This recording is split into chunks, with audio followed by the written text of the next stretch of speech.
Hi friends, welcome to our channel. అందరికీ మకర సంక్రాంతి శుభాకాంక్షలు. మకర సంక్రాంతి భారతదేశంలో అత్యంత ప్రాచీనమైన మరియు పవిత్రమైన పండుగల్లో ఒకటి. సూర్యుడు ధనుసు రాశి నుండి మకర రాశిలోకి ప్రవేశించే రోజున ఈ పండుగను జరుపుకుంటారు. ఈ రోజు నుండి ఉత్తరాయణ పుణ్యకాలం ప్రారంభమవుతుంది. ఇది ఆధ్యాత్మికంగా ఎంతో ముఖ్యమైనది. సంక్రాంతి ప్రధానంగా రైతుల పంట పండుగ.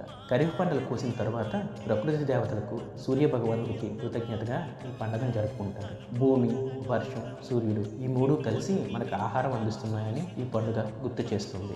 సంక్రాంతి పండుగ 3 రోజుల పాటు జరుపుకుంటారు. మొదటి రోజు భోగి, పాత వస్తువులను వదిలి కొత్త జీవితానికి సంకేతంగా భోగి మంటలు వేస్తారు. రెండో రోజు మకర సంక్రాంతి, సూర్యుడిని పూజించి పిండి వంటలు, బెల్లం, నువ్వులతో చేసిన తీపి పదార్థాలు తయారు చేస్తారు. మూడో రోజు కనుమ, పశువులను పూజించి వ్యవసాయానికి కృతజ్ఞత తెలుపుతారు. ఈ పండుగ సమయంలో ఇల్లును శుభ్రం చేసి రంగురంగుల ముగ్గులు, కుబ్బెమ్మలు వేయడం ఆనవాయితీ. పిల్లలు గాలిపటాలు ఎగరేస్తారు. కుటుంబ సభ్యులు, బంధువులు కలిసి ఆనందంగా గడుపుతారు. సంక్రాంతి పండుగ మనకు ఆజ్ఞత, కృతజ్ఞత, కొత్త ఆశలు అనే విలువను నేర్పుతుంది. ప్రకృతితో కలిసి జీవించాలనే సందేశాన్ని ఈ పండుగ మనకు గుర్తు చేస్తుంది.